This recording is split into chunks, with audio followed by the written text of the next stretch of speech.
That's all wrong. He's got to, up until the ayahuasca tea, he was doing great. Yes, we're all holographic, but I can't comment too much on that. You've talked about reptilians masquerading as angels, putting on their angel costumes and putting on light being costumes. And that reptilians have engineered the near-death experiences to dupe humans, and that when spirit people die, they're actually propelled and dumped into the astral. Tell me about your take on the whole near-death and dying experience. I know that there are people who go into higher worlds. I can't talk to them. They're unavailable, but I have heard that they are, because I know I've asked about some of my loved ones, and they are in a place that's safe. They weren't grabbed and eaten. The people in the lower astral, I think, had problems in their lives, and for some reason the kids got in there too. I don't know how exactly why that happened. When they die, when I've reversed anybody talking about their near-death experience, even though it sounds wonderful in forward speech, it's all about rape, fright, abuse, being knocked around, being threatened, and then they reflect back your own spirituality. We all are very powerful and spiritual. They can manipulate the right temporal lobe and give you lights, camera, action, angels, visions. They can do, because they know our minds. So they erase the abuse, then they give you this beautiful vision, and that's what you come back with. Except in your reverse speech part of the mind, that's where you remember what really happened. Now, Alex Collier talks about the reptilians being master geneticists, and initially having engineered the human race to be a slave race, a mining race for them, and that part of our DNA was taken out, and the reptilian mind, which is the reptilian complex, the R complex in the brain, being inserted there.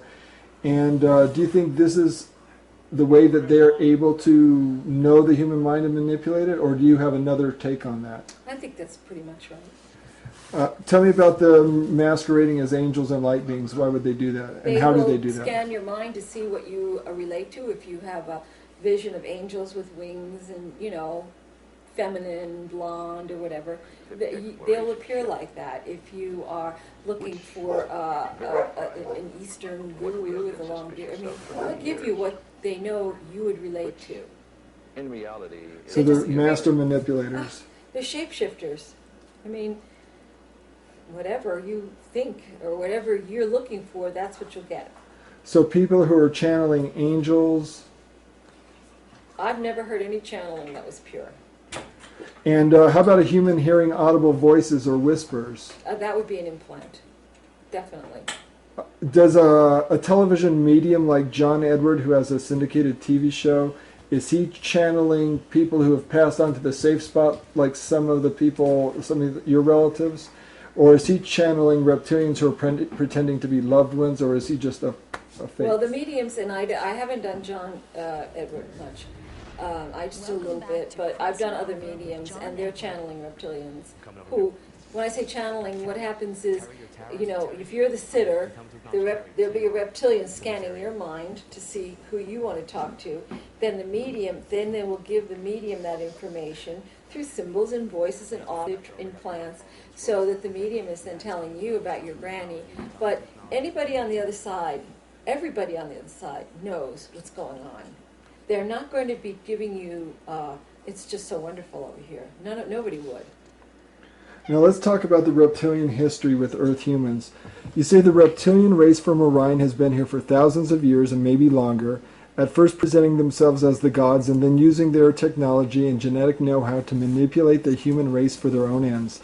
That, it seems, involves using the human being as a food source, an energy source, a plaything, a slave, and a marketable item.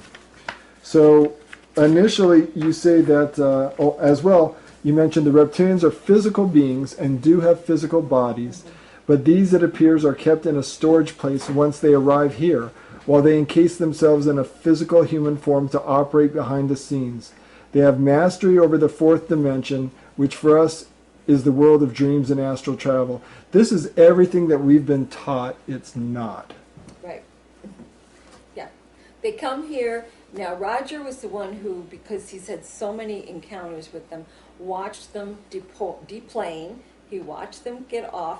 He was taken astrally to, actually, it was, I don't know if it was astral, but he said that he saw them coming in from the homeworld, that they would have on these sort of, almost like latex costume faces. And they would use these while they're in transport, I guess not to get anybody's attention.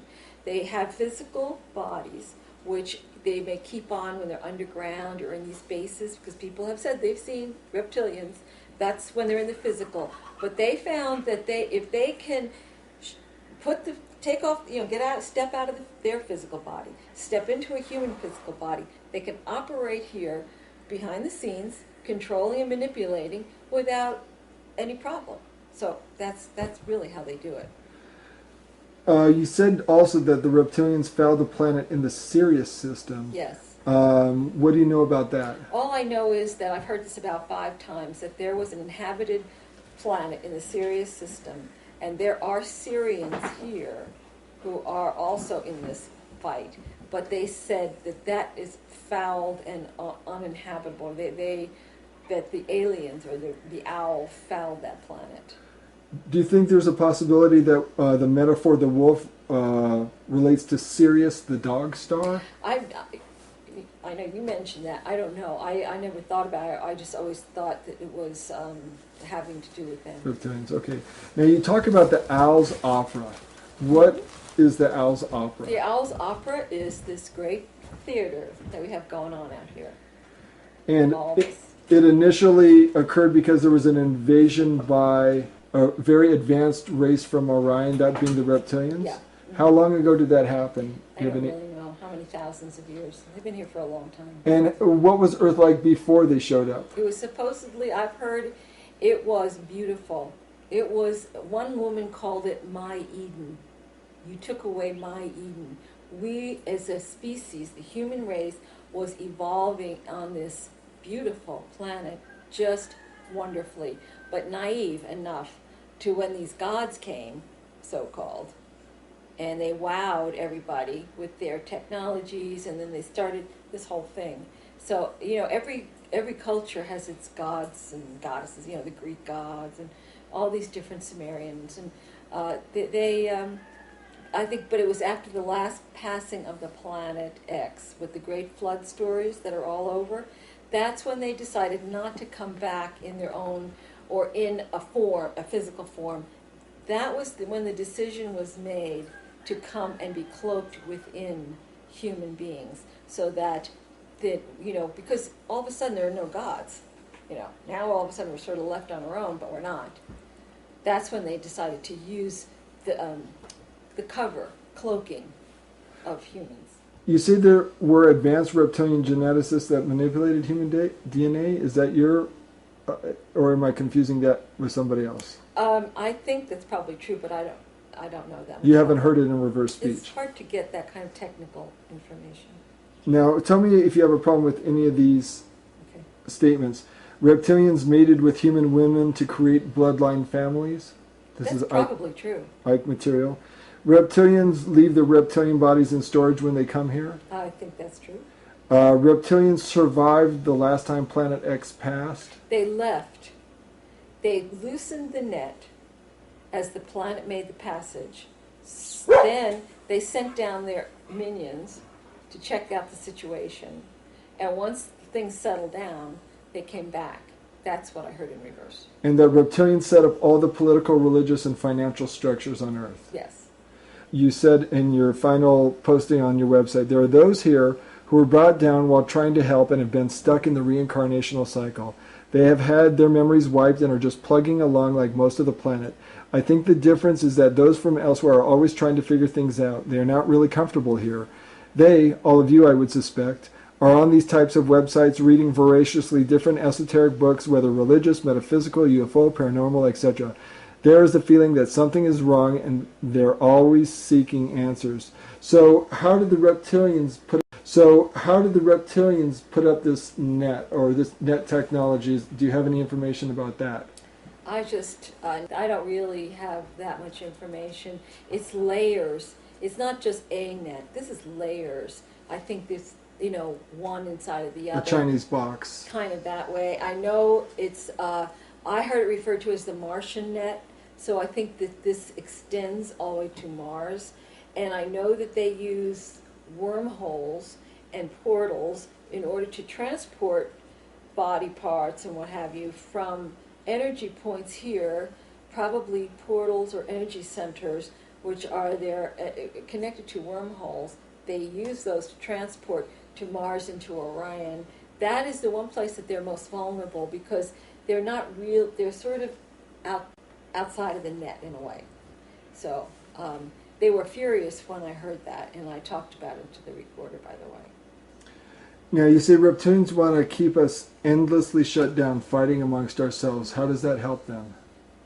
Well, we never turn around to see who's creating the mess, and we just keep fighting each other. Now, regarding the reptilians, you've said, we've been handed belief systems, political and religious, which have been used to great advantage by this group to promote dissension, hatred, bigotry, and cause war. War has created benefits for this group on every level, but primarily it is a feast, as the fallen soldier, young, healthy, and filled with adrenaline and fear, is the favorite food source of this group. Once on the other side, the soldier is again faced with his death, and this time at the hands of leering reptiles mocking his sacrifice for a patriotic cause. Within the last few years, we have had an invasion of perhaps tens of thousands or even more of these new arrivals. Most of these are clone beings with no compassion whatsoever.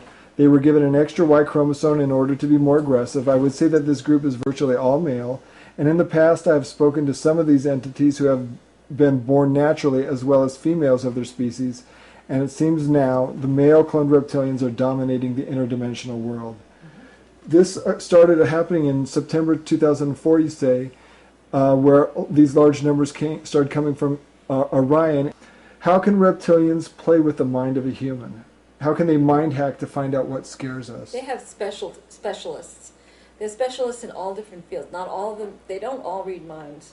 They have specialists that read minds. They have others they have labs where they work on their technologies to do different things.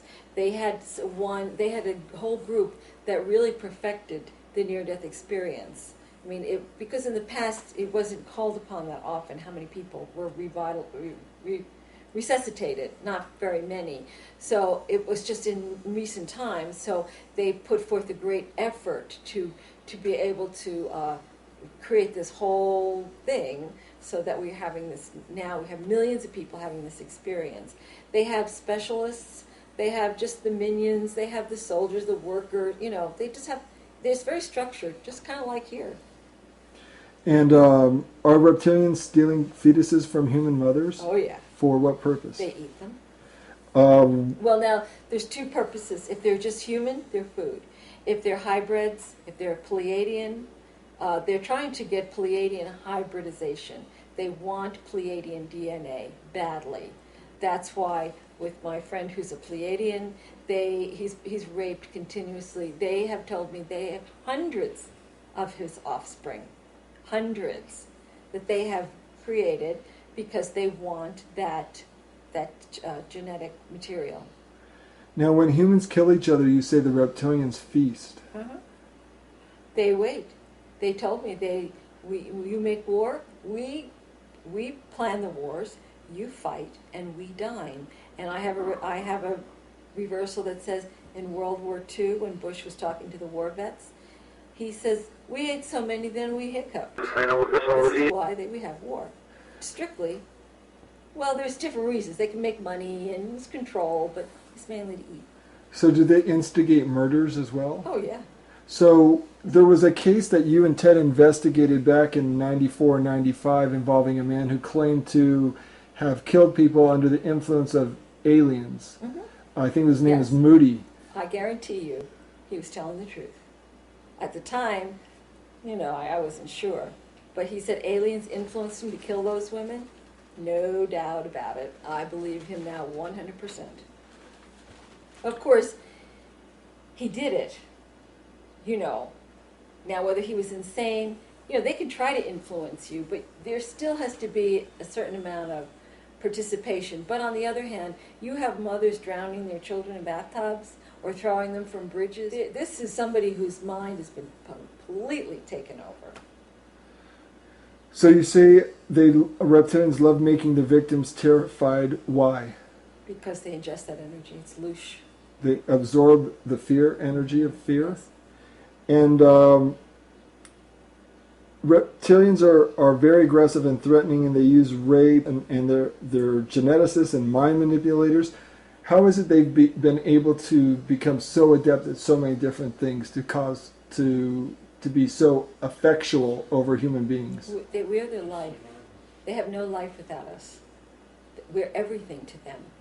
They consider it's their survival. It's for their survival. We are it for them. They have no life without us. That's why they're so terrified of what's coming. Because everything that they gain and everything that they do, we're their drug, their food, their pleasure, their energy. They have nothing without the humans. So we're screwing around with us is their life. Are reptilians telepathic? Some of them are, but not all of them. Are they interdimensional? I mean, yes. Would you call them interdimensional? They are interdimensional. You also mentioned at one point that it appears to you that it might be possible that they can revivify dead, deceased human bodies. I know they can. Why? They do How? that. Because they... How do you know that? Well, because I've heard them talk about it in reverse. They talk about, you'll never know the body counts. Like, that's why they sealed body bags of some of the soldiers. And I know from a woman who I was friends with for a while who was having all these problems, and it turns out that her father